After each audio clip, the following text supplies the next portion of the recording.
I am your friend here RP. आज एक नए चैप्टर के साथ आया हूँ जिस चैप्टर का नाम है, नहीं चैप्टर तो ओल्ड ही है, इसका पार्ट सेकंड है। तो चलिए तो स्टार्ट करते हैं, force and laws of motion. Video start करने से पहले मैं आपको बताऊंगा ये पार्ट सेकंड है और इस पार्ट में हम दो लॉ पढ़ेंगे, first and second law of motion. तो स्टार्ट करते हैं, स्टार्ट। हाँ, तो पिछली वीडियो में तो हमने पढ़ा था बैलेंस एंड अनबैलेंस फोर्स। इसको थोड़ा सा एक्सप्लेन करूँगा। बैलेंस मतलब अगर अपोजिट दोनों साइड से फोर्स सेम अप्लाइड होता है सेम न्यूटन पर तो बैलेंस होता है। अगर अपोजिट दोनों साइड से, हाँ हाँ, और अगर दोनों साइड से एक तरफ से अगर कम फोर्स अप्लाइड हो रहा है और एक तरफ से ज़्यादा हो रहा है तो वो अनबैलेंस फोर्स होता है। तो कल तक ये पढ़ा था, पिछली वीडियो में हमने ये पढ़ा था। आज एक नए वीडियो के साथ आया हूँ। तो लॉज ऑफ मोशन, हाँ, laws of motion, Newton's first law, an object at rest will stay at rest, an object in motion will be stay in motion at constant velocity unless acted upon by a unbalanced force। इसका मतलब हुआ, first law है, अगर कोई body है, अगर कोई object है जो रेस्ट में है, जो एक जगह रुका हुआ है, तो वो रेस्ट में ही रहेगा। और जो ऑब्जेक्ट मूविंग में है, जो मोशन में है, जो चल रहा है, वो चलता ही जाएगा। Unbalanced force acted upon by an unbalanced, okay, and object at rest will stay at rest, and object in motion will stay in motion at constant velocity unless acted upon by a unbalanced force।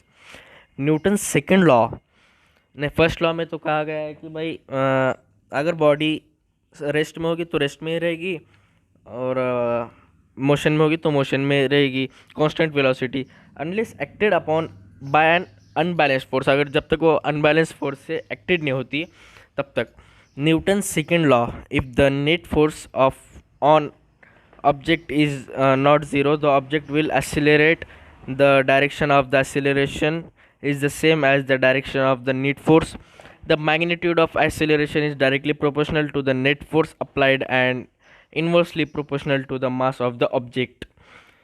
हाँ, इसको हिंदी में समझा दूँ, समझाता हूँ। हाँ,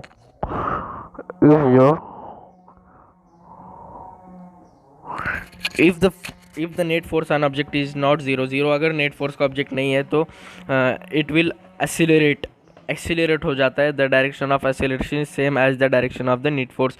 जो direction में एक्सीलरेशन होता है उसकी डायरेक्शन सेम होती है नेट फोर्स की, और उसकी डायरेक्शन सेम होती है। The magnitude of the acceleration is directly proportional to the net force. दोनों का मैग्नीट्यूड सेम होता है। Mathematical symbolize provide a convenient shorthand for all of this। A equal F net by M और F net equals M A। समझ में आया होगा आपको। मैं एक 2 मिनट, हाँ, ऊपर का पहले एक न्यूमराइज डालता हूँ, उसके अंदर नंबर्स डाल देता हूँ, उसके नीचे की ओर आते हैं। M equals 10 kg एंड दूसरे, हाँ, F grav equals 98 newton. A equals F by M, हाँ, A equals F by M 98 by, हाँ, 98 न्यूटन बाय 10 kg। तो होता है क्या है, A इक्वल 9.8 ms स्क्वायर। नहीं समझ में आया होगा तो देखिए, पहले A equal F by M ले, तो A इक्वल F कितना है, 98 है, और M कितना है, 10 कीजिए, ओके। अगर हम डिवाइड करते हैं तो 9.8 आंसर आता है उसका। और इस तरह इस एग्जांपल में देखेंगे, F equals 9.8 newton, A equals F by M, तो A इक्वल हुआ 9.8 divided by 1 kg, A equal 9.8 ms second. Okay, समझ में आया होगा, उम्मीद करता हूँ। हाँ, effect of mass, the force applied to an automobile will not have the same effect as the same force applied to a pencil।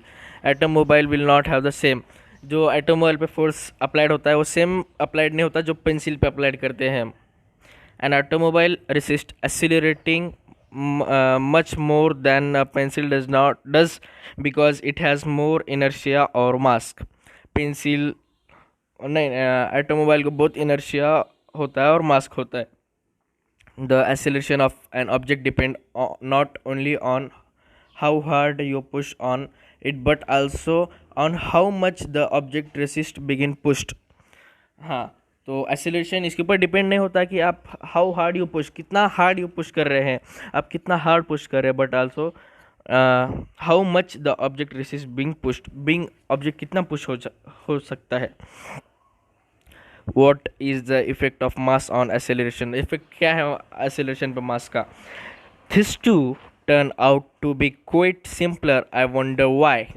For the same force an object with twice the mass will have this half acceleration. If it had 3 times the mass, the same force will be produced on the third acceleration. 4 times the mass gives 1/4 of the acceleration, and so on. This type of relation between quantities double one get half the other.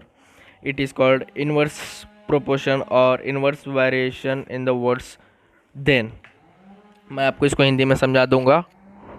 हाँ, हिंदी में आता है इसका मतलब. अगर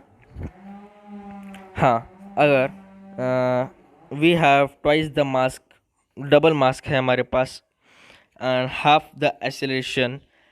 if it had 3 time the mass, the same will be 1/3 of the acceleration. समझ में आया होगा आपको, मैं उम्मीद करता हूँ. If you want to know, I am from Latur district in Maharashtra.